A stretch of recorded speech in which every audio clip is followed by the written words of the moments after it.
हर हर महादेव सभी को। आप सभी का एक बार फिर से स्वागत है हमारे चैनल में। आप सभी को नवरात्रि के 8वें दिन की हार्दिक शुभकामनाएं। आइए नवरात्रि के 8वें दिन सुनते हैं माँ महागौरी की कथा। देवी भगवती के 8वीं शक्ति स्वरूप को माता महागौरी के नाम से जाना जाता है।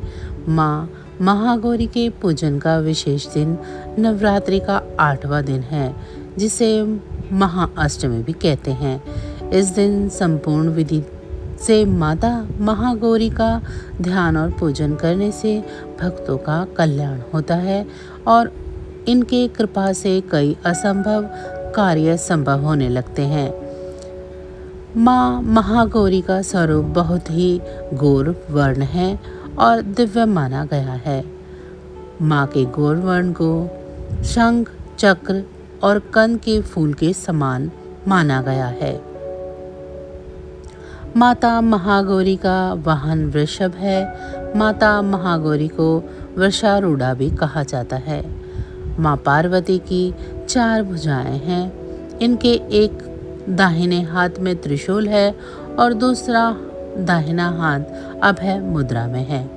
माँ के बाएं हाथ में डमरू धारण है और एक अन्य बाएं हाथ वर मुद्रा में है। इस स्वरूप में माँ बहुत ही शांत प्रतीत होती है। माता महागौरी पूर्णतः श्वेत वस्त्र और आभूषण धारण करती है, इसीलिए इनका नाम श्वेतांबरा भी है। अब मैं आपको सुनाती हूँ माता गौरी की उत्पत्ति की कथा। पुराणों से पता चलता है कि अपने बाल्यकाल में ही माँ पार्वती मन ही मन भगवान शिव को अपना पति मान चुकी थी। भगवान शिव से विवाह करने के लिए माता पार्वती ने कई वर्षों तक कठोर व्रत और तपस्या की, जिससे उनका पूरा शरीर श्याम वर्णी अर्थात काला हो गया। और फिर एक ऐसा समय आया जब भगवान शिव माँ पार्वती की कठिन तपस्या से प्रसन्न हो गए और उन्होंने उन्हें पत्नी के रूप में स्वीकार किया। इस तरह माँ पार्वती की अपने मनपसंद वर को पाने की तपस्या पूर्ण हुई। इसके बाद माँ ने जाकर गंगा जल से स्नान किया और स्वयं को शुद्ध किया। वर्षों तक किए गए कठिन तप और उनके बाद किए गए गंगा जल से स्नान से माता का रूप अत्यंत गौरवर्ण और कांतिमय हो गया।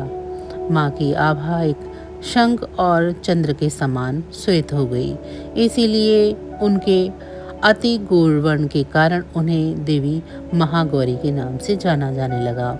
चलिए जानते हैं कि नवरात्रि के 8वें दिन माता गौरी की पूजा से जुड़ी और भी क्या जानकारी हैं और इनके क्या लाभ हैं।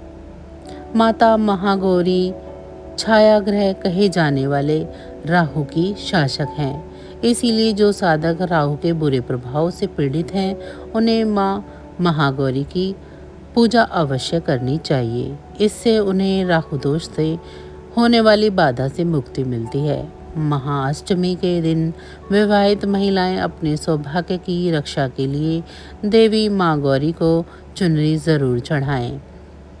महाअष्टमी के दिन बहुत से घरों में कन्या पूजन किया जाता है। कन्याओं को साक्षात माँ दुर्गा का रूप माना जाता है, इसीलिए इस दिन कन्याओं को घर बुलाकर उन्हें हलवा, पूरी, खीर, चने आदि का भोजन करवाने से माँ आदि शक्ति सारे दुखों को दूर कर सुख का आशीर्वाद देती हैं। अब मैं आपको बताती हूँ माता गौरी की पूजा विधि। माता महागौरी की पूजा के लिए सुबह जल्दी उठकर स्नान करें और साफ खासकर सफ़ेद रंग के वस्त्र पहनें। पूजा स्थल को साफ करें और गंगा जल छिड़क कर उसे शुद्ध कर लें। माँ महागौरी की मूर्ति या चित्र को स्थापित करें। माँ का ध्यान करें और उन्हें गंगा जल से स्नान कराएं। माँ महागौरी को सफ़ेद वस्त्र, रोली, कुमकुम, अक्षत, दूध और नारियल की मिठाई अर्पित करें। माता को भोग में हलवा, पूरी, चना, नारियल और विभिन्न प्रकार के फल चढ़ाएं। माँ के मंत्रों का जाप करें और माँ की कथा सुनकर आरती करें। कन्या पूजन करें। अष्टमी के दिन कन्याओं को देवी का रूप मानकर भोजन कराएं और उन्हें उपहार और दक्षिणा देकर विदा करें। पूजा के अंत में दुर्गा चालीसा या दुर्गा सप्तशती का पाठ करना बहुत ही शुभ माना जाता है। माता महागौरी को प्रसन्न करने से सुख सौभाग्य और धन ऐश्वर्य की प्राप्ति होती है। यह पूजा समस्त पापों का नाश करती है और हमारी मनोकामनाएं पूर्ण करती है। 8वें दिन की पूजा से समर्पित जीवन साथी को मिलता है। माता महागौरी का ध्यान करने से साधकों में सात्विक विचारों की वृद्धि होती है और उनका चंचल मन एकाग्र होता है।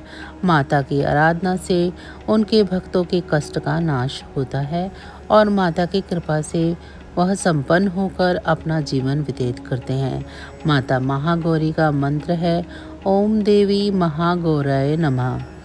या देवी सर्वभूतेषु मां गौरी रूपेण संस्थिता नमस्तस्यै नमस्तस्यै नमस्तस्यै नमो नमः। तो ये थी माता महागौरी की कथा। आपको आज की ये कथा कैसी लगी कमेंट करके ज़रूर बताएं। वीडियो अच्छी लगी हो तो लाइक करें और अभी तक मेरे चैनल को सब्सक्राइब नहीं किया है तो ऐसी ही और वीडियो के लिए सब्सक्राइब करना ना भूलें। धन्यवाद।